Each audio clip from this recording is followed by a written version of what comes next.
Hello and welcome to those of you watching Tigray TV live on satellite television, as well as on our social media platforms, Facebook and YouTube.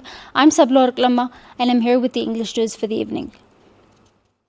An airstrike targeting an internally displaced camp in Dedabit, northwestern Tigray at midnight on Saturday has killed 56 civilians and injured more than 126. The IDP camp is home to thousands of people displaced from western Tigray due to the ethnic cleansing campaign carried out by the Ethiopian forces. On Thursday, United Nations High Commissioner for Refugees had announced that 3 Eritrean refugees, including 2 children, had been killed in an airstrike carried out by Ethiopian forces on Wednesday. The airstrike also resulted in the injury of 4 other refugees sheltered in the camps. This airstrike is just one of the multiple that have been taking place this week, with airstrikes in Aksum and Shira killing several civilians earlier this week.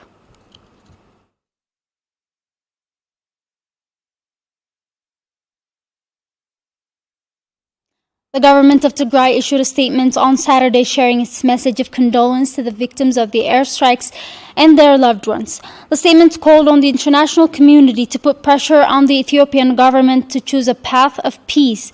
The statement also emphasized that while the government of Tigray is committed to a peaceful resolution to the conflict, it will not idly sit by and watch as innocent civilians are bombarded on a daily basis.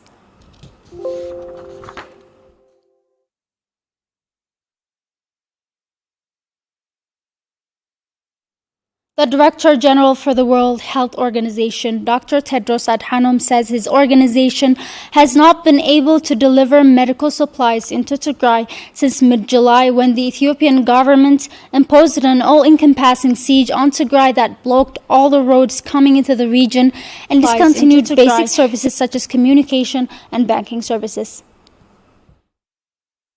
The base requirement for life-saving intervention is humanitarian access.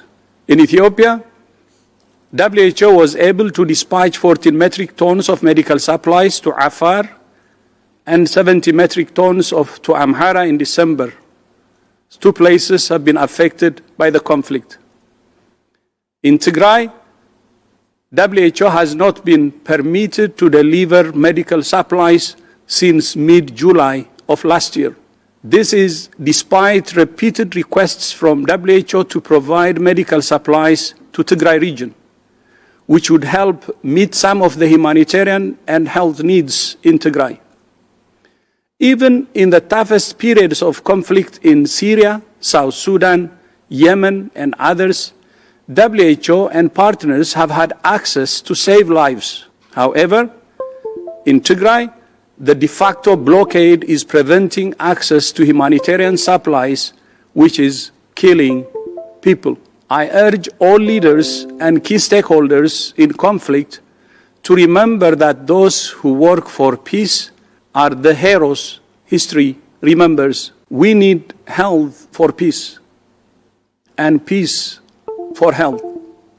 To build trust and save lives, a good starting point is to ensure humanitarian and health corridors are open in all conflict zones so international agencies and civil society groups can do what they do best, save lives. In a press statement issued on Saturday, the Oromo Liberation Front says while it shares the joy of the Oromo people and the families of the prisoners recently released, it stated that the release of only some of tens of thousands of prisoners still languishing in concentration camps across the country does not indicate any real intentions for negotiations and peaceful resolution.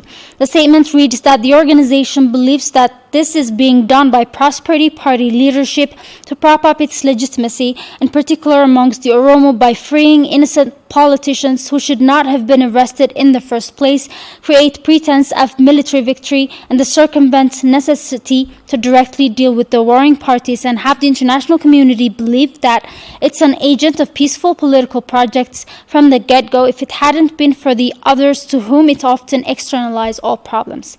The statement calls for all prisoners to continue to stand with the just cause of the Oromo people and with OLF, OLA to bring struggle to its natural conclusion. The statement calls for the international community to take stock of Abiy's behavior over the past 3 years and see the decision thoroughly.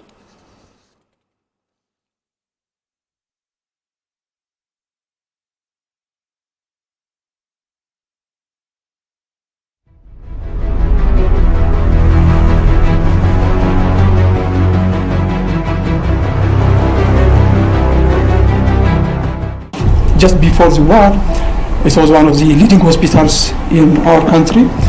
Getting medicines is a human right, but we are denied of that. We are collecting just used gloves. We are obliged to use expired medications. They get awakened during the procedure, during surgery, maybe next week or after that, the output will be zero. At a young age, she's 24-year-old. Her uterus is removed. She can never conceive again. Either they are dead or they don't have transport to come to our hospital. How could we ever have expected to cancel surgeries for lack of intravenous fluids? This has never happened in our hospital. We are on the verge of collapsing. After the war broke out, all our aspirations and hopes fade away.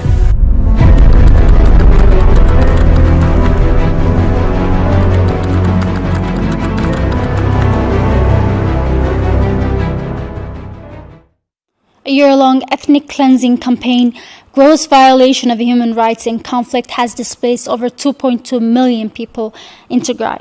Our reporters spoke with IDP communities in Mekelle who are finding it impossible to fulfill basics such as food and medical supplies, and an all-encompassing siege by the Ethiopian government has surpassed the 6 months mark. We have a report on that. After the year-long genocidal war waged against the people of Tigray, millions of innocent civilians have been displaced. 169,000 of them were forced to be sheltered in schools found in the capital, Mekelle. IDPs that are sheltered at a school known as Ethio-China have found themselves in the middle of the war situation. They are mainly suffering from lack of food and medication. There is no food, no medication, and nothing to drink. People diagnosed with different types of illness are dying due to lack of medication. People diagnosed with different types of illness are dying due to lack of medication. Recently, a mother of 6 children who was suffering from cancer has died. It is impossible to describe the problem that are faced by the IDPs sheltered at the school of Ethio-China. The IDPs are living in a great fear that they may lose their children due to lack of food and medication. Our children are going to die. They are awaiting their death because of the starvation. There is no medication and food due to the blockade. The IDP said that the food is running out of their store and that they have found themselves in a critical condition, not only because lack of food and medication, but also because the continued aerial bombardments. It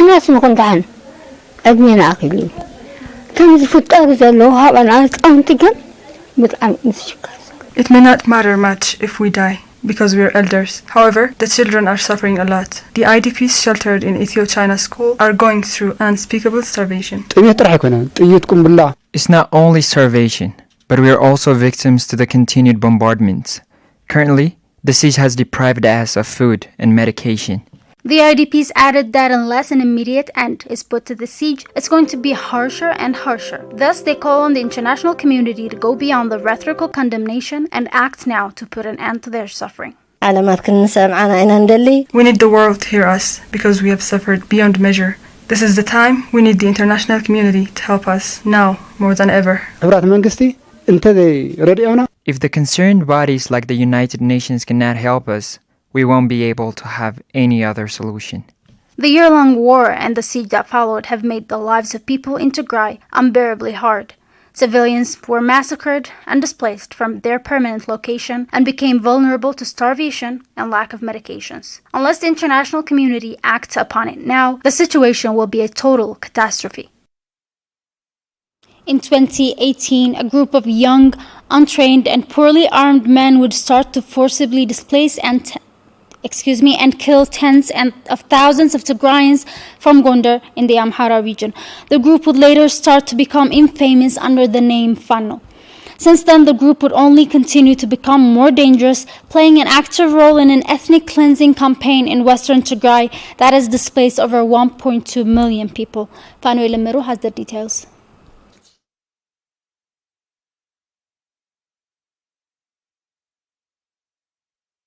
While genocides are typically state-driven, multiple actors not directly accountable to officials or government institutions participate in its implementation. A good example of this phenomenon is the Janjaweed in the genocide in Darfur and Interahamwe in the Rwanda genocide. In Ethiopia's case, the Fano Vigilante Group, a paramilitary group composed of ill-equipped individuals acting as a military force, have committed violent and brutal crimes throughout the genocide in Tigray. The Vigilante Group became infamous in 2018 when the group was responsible for the forced displacement of over 40,000 Tigrayans from Gondar, a historical city in the Amhara region. I came here without any of my belongings. I only got this scarf to wear. They were locking us inside our house. We couldn't bring any of our possessions as they were urging and beating us to leave. They first killed my daughter on 29 November 2018. Then they looted my property and forced me to leave my home.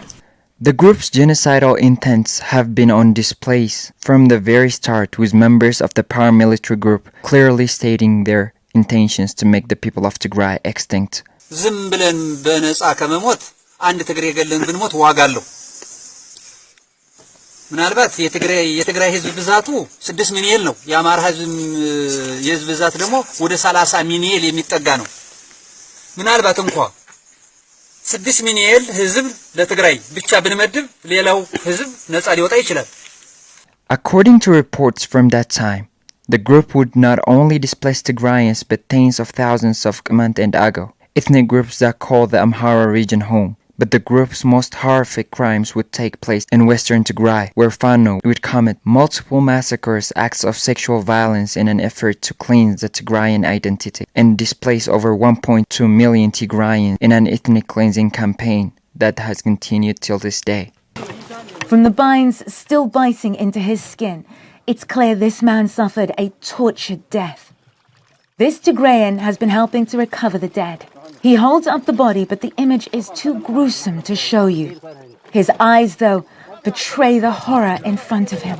Months into the conflict, a video would surface on Amhara media where leaders of the paramilitary group proudly admit their role in the invasion, occupation, and ethnic cleansing campaign in western Tigray, saying they made the area smell of Amhara. ተከዜንም በማስረጃ ለማይጠምሪ አስተዳዳሪ ድልድዩ ላይ ባንዲራ ተክለን አስረክበን በቪዲዮ የተገደፈ ለማይጠምሪ አስተዳዳሪ ተከዜን አስረክበናል የአካባቢው ማህበረሰብ የአማራ መታወቂያ እንዲያወጣ አድርገን መታወቂያውን አውጥቶ አማራ እንዲሸት አድርገን ነው የመጣ ነው Tsagazab Kasa, a military historian, points out the groups such as Fano have been present in almost all genocidal violence committed throughout history. In the Second World War, before the ascendance to power of Nazi party, there are different fascistic groups, paramilitary groups. The Nazi party was formed by different paramilitary groups, and one of them was the Virile Society, and there were like the SS, what you call later the Gestapo. Of course, they later evolved into regular and highly advanced military units, but they originally came from paramilitary groups like what we are referring in our case. So these groups are behind atrocious acts in different. These groups are behind genocidal wars. These groups are behind the stories of Holocaust that we experienced, that the world experienced during the Second World War. These groups are the ones who are protagonists in Rwanda, like Interahamwe. These groups are just groups that operated in Burma, the former Burma, now Myanmar, and groups like in Janjaweed in Darfur. Tsagazab also explains that groups such as Fano are created and maintained through a code of hate. So Fano is purely a paramilitary group, a tabish group, which is motivated by a hate cult and is fully charged, highly charged with hate, and driven to avenge non-Amharas and particularly the Tigray people, and to take away lands from Tigray and other regions that are adjoining the Amhara region. So with these motives, this group is now operating in, both in Amhara region and outside the Amhara region, just to fulfill these objectives that I pointed out earlier. The historian also highlighted that political groups, investors, and other individuals are funding the Fano and romanticizing the acts of violence to ensure the groups not only continues to commit violence, but can do with absolute impunity. Out of this interest to avenge, to take territories, and to settle past scores that the Fano sprang up, and those groups who are funding the Fano come out of this interest. Investors and political groups who are operating this, be it in the opposition camp or from the incumbent side, and different political groups and activists from different parts of Ethiopia who claim that they are advocating the cause of the Amhara, as well as those who are residing in the diaspora. So all these groups gave both political support, financial funding, and active engagement in covering up even the criminal acts of the Fano. And they are pushing the Fano even to take maximum measures, and even they are romanticizing the actions of the Fano. Even though the Fano paramilitary group claims that it fights for the Amhara people, this group have been attacking and torturing even the Amhara since its emergence. That being said, we can say that this group has turned out to be a Frankenstein monster, to be using the historian's word. Well, they claim they are accountable to the people of Amhara, but they are the ones who are looting the people of Amhara. They are like Frankenstein monsters, you know. Even this kind of unruly groups are capable of devouring their own creator. When the Fano was burning the residences of Tigrayans in Gondar, equally it was also burning the residents of the Amhara residents of that city, the command residents of that city. Even it was also killing some of the officials who first backed it. And now, in much parts of Wollo, they say Kombolcha were just looted by the Fano. Gondar city is terrorized by the Fano. They are just taking hostage and asking people for ransom, a huge sum of money. Although the Fano vigilante group claims to be a savior to the people of Amhara, its acts clearly show that the intentions of this group is to wipe out Tigrayans and leave an unforgettable scar between the people of Amhara and other nations and nationalities of Ethiopia. In 1984, northern Ethiopia, including Tigray, was hit with one of the worst famines of the 20th century. The famine, much like the catastrophe today, was entirely man-made.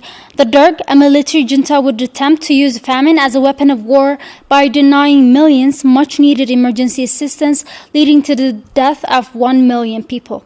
Now, Birhan Waldu, one of the survivors from that era, calls on the world to do its part to avert yet another humanitarian catastrophe. Mitakidan has more on this. The famine and hunger crisis in the 1980s was one of the worst humanitarian events of the 20th century, prompting a global response to bring in food assistance. According to United Nations, Ethiopia's food shortage and hunger crisis from 1983 to 1985 led to an estimated 1 million famine deaths. Millions more were displaced and left destitute without resources to rebuild their lives. At 3 years old, Tigran Birhan Waldu, who was originally found in 1984 by a CBC documentary crew led by Brian Stewart and Tony Berman, is one of the many victims of the famine. Her family walked from their village in Kuhat, Maqala, in hopes of finding food and relief. The harsh journey proved too much for many. Her sister Azmara died during the trip. She and her mother both became very ill. She describes her story as follows. My name is Birhan Waldu. I was born in Lemlem, in Derta district. The 1984 famine was a natural disaster. Many children were victims of the famine. I was 3 years old when the famine hit Tigray. My dad carried me from a countryside to a town for a medical treatment. When I see the recorded videos and my dad tells me the story, I feel very sad. My dad had already given up on me and started to prepare his shovel so he can bury me. He brought me to the town in the hopes I would get treatment for malnutrition, but there was no help and he had no choice but to bury me like he did with my sister and other family members. All he could think was how and where to bury me, but I got lucky and I'm alive. Burhan was saved when the world became aware of the humanitarian crisis in Tigray at the time. After the reveal of many Tigrayans' famine story to the world, many had been touched, including Irish singer Bob Geldof, who quickly organized the charity supergroup Band Aid, primarily made up of the biggest British and Irish artists of the era. Their single Do They Know It's Christmas was released on December 3, 1984, selling 3.69 million copies domestically and raised £8 million for famine relief within 12 months of its release. Ethiopian Youth Education Support ICE, which was founded 17 years ago with the aim of elevating Tigrayans from poverty and providing education, served as a bridge to help Burhan. After 37 years, Burhan witnesses history repeating itself, with many children dying due to malnutrition and lack of medication. She and ICE are calling on Sir Bob Geldof and the international community to put an end to the current crisis in Tigray. To Sir Bob Geldof, dear sir, you live in the hearts of millions of people in Tigray. We remember you in our best of times, and we also seek out to you in our trying times. We believe you and the world are informed about our current situation. The very people that you helped in their difficult time are again besieged and exposed to a man-made famine. The whole population in Tigray, especially children, are suffering from lack of food and medication. The international community has voiced its concern, but failed to bring practical solution on the ground. We, the people of Tigray, confide in the person who particularly helped us previously, you, sir. And we firmly believe that you will stand by our side as usual. The eyes of the starving children in Tigray are searching for you. We trust your kind heart will respond to this call graciously. Thank you, and sincerely, for all your support. Burhan, as a survivor of the worst famine in history, has called on the international community to take action to save the millions across Tigray in need of emergency assistance. I'm a mother. We Tigrayans are strong and independent people. We had built a safe and constructive environment for ourselves. But now, we've been hit by man-made famine worse than had occurred in 1984. I know how horrible that famine was because I'm a survivor. I used to cry when seeing pictures from that time. But the current crisis is worse because we're in a situation where a mother can't do anything to provide her son food. There's no medication. The international community has issued multiple statements, but there's no change. Tigray is in a dangerous situation. We're burying more than 2 bodies every day. I ask that the world start a movement similar to that of the one in 1984s to save the lives of many in Tigray. Help us now, while we can still be helped. Especially to my father, Sir Bob Geldof, I want to say how grateful I and many are for your contribution to save the lives of many children, including me during the 1984's famine. I used to lead a good life thanks to you, but now I'm in a situation where I can't provide food to my family, and so are many other people in Tigray. Please gather your friends and other aid workers to help us. We're knocking on the door of death due to lack of food and medication. Please help us. According to the United Nations, there are currently over 5.2 million people in Tigray in need of emergency food assistance, while close to 500,000 are living in famine-like conditions as medical supplies and other essentials are depleted due to a 6 months long siege on the region. That wraps up our news for the day.